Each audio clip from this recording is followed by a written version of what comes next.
Malawi Today. Ine zina langa ndi Yohane Pato, kumuzi kwathu ndi kuchikwawa, koma ndimakhala kuzomba ku 6 miles. Nkhani ndabwanayo pano ndi nkhani ya mayanga. Mayanga ndi bambo anga amene anandibereka ine. Banja linatha. Banja litatha anatisiya ana 7 chifukwa cha nkhanza za bambo anga zimene amakachitira mayanga. Pa nyumbapo pochoka anangochoka khangati kuti akuchoka nawo sukumunda. Sana pasidwe gawo lililonse koma panali chuma chambirimbiri. Anangothamangisidwa mayanga ndikupita. Zitatero mayanga anakakwatiwaso. Mamuna amene anakwatiwa naye anali pa banja ndi mkazi wina. Mayanga anali ngati achiwiri. Mayanga anavomera ndikukhala nawo pa banja. Atakhala nawo pa banja anayamba kumalima. Mayanga ali ndi minda 4. Minda ija anayamba kumayilima. Amunawo munda mwa mayanga samalimamo, amalima mwa akazawo akulu. Ndiye ulendo oyamba anakolola nyemba matumba 40. Anawanyengerera mayanga aja mpaka nyemba zonse anagulisa ndikukagula malo. Ulendo wina atalima mayanga aja anawanyengerera ndrama zimene amafuna kumangira nyumba ya mayanga. Anapeza nayo kuti ndrama zija anamangira akazawo akulu. Nyumba yayikulu mayanga anawamangira quarters. Yonsecho mayanga malo amene anawamangira akazawo akulu ndrama inachokera mthumba mwa mayanga. Ndikuwamangira nyumba yayikulu akazawo akulu. Mayanga ndikuwamangira quarters. Zitatero zinapezana kuti nyumba ya akazawo akulu inagwa ndi mvula chama 2014. Itagwa ndi mvula mayanga ali kumadimba. Amakonda kwambiri kumakhala kumadimba kumapanga za ulimi. Madzi atavuta mpaka anachita kupulumutsidwa pa ndege. Atapulumutsidwa pa ndege kupita kumuzi kuti akalowe nyumba mwawo. Zinapeza kuti mayi aja anapeza akazi akulu ali nyumba muja.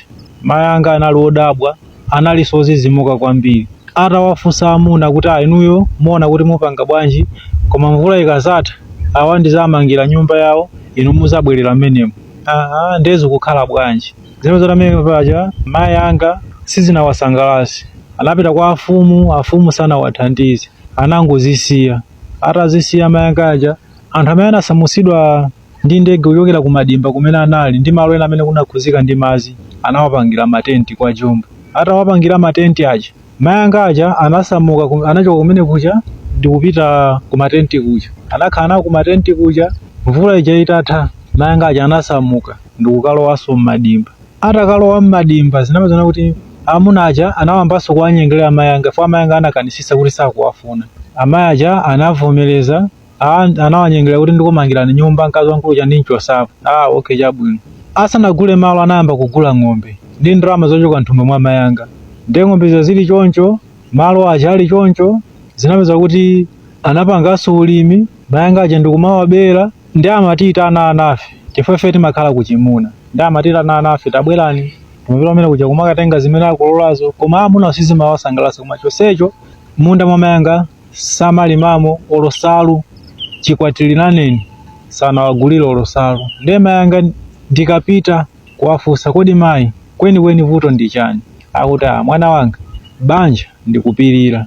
Banja ndikupirira kunachitika zakuti zikufika mpaka napa. Kodi zikukhala bwanji?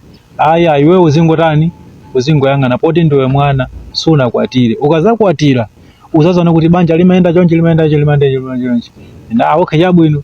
Ndi zimene zinapeza kuti zikupitirirabe chama 2020 mayanga aja anazadwala. Anadwala kwambiri. Amunawo alipompo, akazi akuluwo alipompo koma makanika mayanga aja kuti awapikire phala. Anadwala nthawi yayitali kukanika kuyenda kumangokhala. Akafuna kupita kokasamba ndi kuti ndikukwawa kutoiletiso ndi chimozimozi. Ndi zitatero chonchija mayanga aja anachira. Anayambaso kupanga za ulimi. Anapeza kupanga za ulimi mayanga aja kumangowabera. Choncho mayanga aja kumawabera. Ndi anapeza kuti banja lija mayanga analitesa. Atalitesa fwa ndalama ndokonda kwambiri mankhwala. Atapanga zakezo anapeza kuti mayanga atapitaso mayanga aja anafoka ndikuwatani ndikumakhala nawo. Ndi atakhala nawonso anapeza kuti kunasowa ng'ombe. ng'ombe zija anagula ni mayanga zija, ng'ombe ja zinasowa. Zitasowa ng'ombe zija. Anapeza kuti mayanga aja analewa chipsinjo chachikulu koma nthawi imene kumasowa ng'ombe mayangawo panalibe. Anapeza kuti mayanga aja anaimbidwa mlandu kuti aba ng'ombe.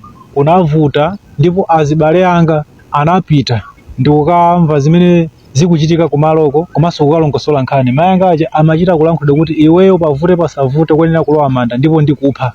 Mayanga aja kunavuta. Ndiye kutavuta chonchija azibale anga aja anapeza kuti apita kwa afumu zochitika zake zosalongosoka. Ndiye azibale anga aja nawo sanali wosegula kwambiri maso. Chifukwa anakuti anali wosegula maso sizikanawavuta. Koma zinapeza kuti zinthu zawavuta chifukwa kuti anawaopsezaso kwambiri anaja kuti ine ndikuphani. Ngati mmango ndiona ndiye mundiziwa kuti ine ndi ndani ndikuphani. Anaja anapeza kuti anafoka kutengeranso ndi zimene amalankhula ndala uchi. Ndiye zitatero chonchija mayanga aja anaenda mu chipsinjo kwambiri. Ndiye amati chifukwa ng'ombezo anaba ndi amunacha. Pamene ataba amunacha amafuna kuti ndalama zita akapanga chitukuko kwa akazi akulu. Akapanga akazi akulu kinako mayanga aja azimbidwa mlandu kuti iwe sindingakupangire zakuti ifoti unandibera ng'ombe. Zitatero chonchija mayanga aja ataona kuti izizi sibwino kuti ndingokhala pasi ndipange bwanji. Chifukwa amunacha amapeza kuti mayanga aja ali ndi chimanga amagulitsa chimanga chija ndikufuna ndipite kwa sing'anga ndikaone amene waba ng'ombe. Ngati iweyo ndikufuna ndikuganizira kale kuti ndiweyo ndi amene waba ng'ombe ndipo ndiye ndikupha. Mayanga aja chimanga yawo anawagulisira nyamuka amati akupita kumba sing'anga koma pamene apita kumba sing'anga ndalama zija amangotcholera nthumba basi madzulo ndikubwerako. Ndiweyo unaba ng'ombe ndakugwira. Ndiweyo unaba ng'ombe ndakugwira.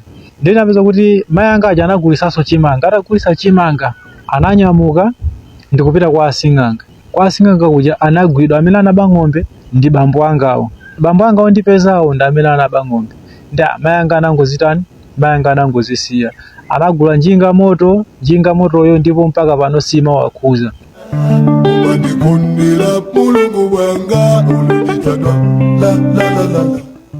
Kumbukirani kuti mukumvera programu ya Sindidzayiwala kukufikani kuchokera kuno kwa Irisia Times. Imeneyi ndi programu imene timamva nkhani kuchokera kwa abale kuti tizitha kuphunzirapo kuchokera mu nkhanizo. Programu yathu lero tikumva nkhani ya ayohane akuchikwawa omwe akuti ali pa chipsinjo chosamala amayi awo omwe akuti akhala kuchitidwa nkhanza ndi amunawo. Ndine mkonzi ndi mulutsi wa programu iyi Thomas Kachere. Ndiye zitatero chonchija anapeza kuti mayanga minda ija anawalanda amunacha koma munda umosi anawukakamira amunacha kuti munda upavute pasavute munda usungatenge. Ndipo ngati ukufuna mundawo iweyo malo ena amene uli nawowa uwasiya ukalowa m'manda ndipo utani supezeka bora ngokhala ndi malo amene uli nawo kuti uzilima. Mayanga aja anapeza kuti ndi ineyo sama ndifotokozera chifukwa amaziona kuti ndikamfotokozera kutuchi sizikhala bwino temene ndikukhala kulilongo. Ndi nditanyamuka kulilongo kubwera kuzomba kuno komaza kana kwatira kuzomba kuno 6 miles kumakhala kuno kena kunanyamuka 2023 kuti ndikaone anthu kunyumba. Nditapita kunyumba ndi pamene amandifotokozera kuti kuno ruzili motere na munapangapo chani akuti palibe chonse chimene tinapanga chifukwa amatiopseza kwambiri azibalano anabwera kuno ndi zinavuta nayo. Inuyo munalandidwa malo komanso anakuberekerani muli ndi mwana wawo zovala samakugulirani samakusamalani olo mudwale olo musadwale ndi chimozimozi. Kodi pamene popo mukona bwanji? Anandiyankhula kuti ineyo palibe chimene ndingapange chifukwa paliponse pamene ndingapite nkhani ikumavuta. Nkhani ndiyoti ikumatha isanakambidwe.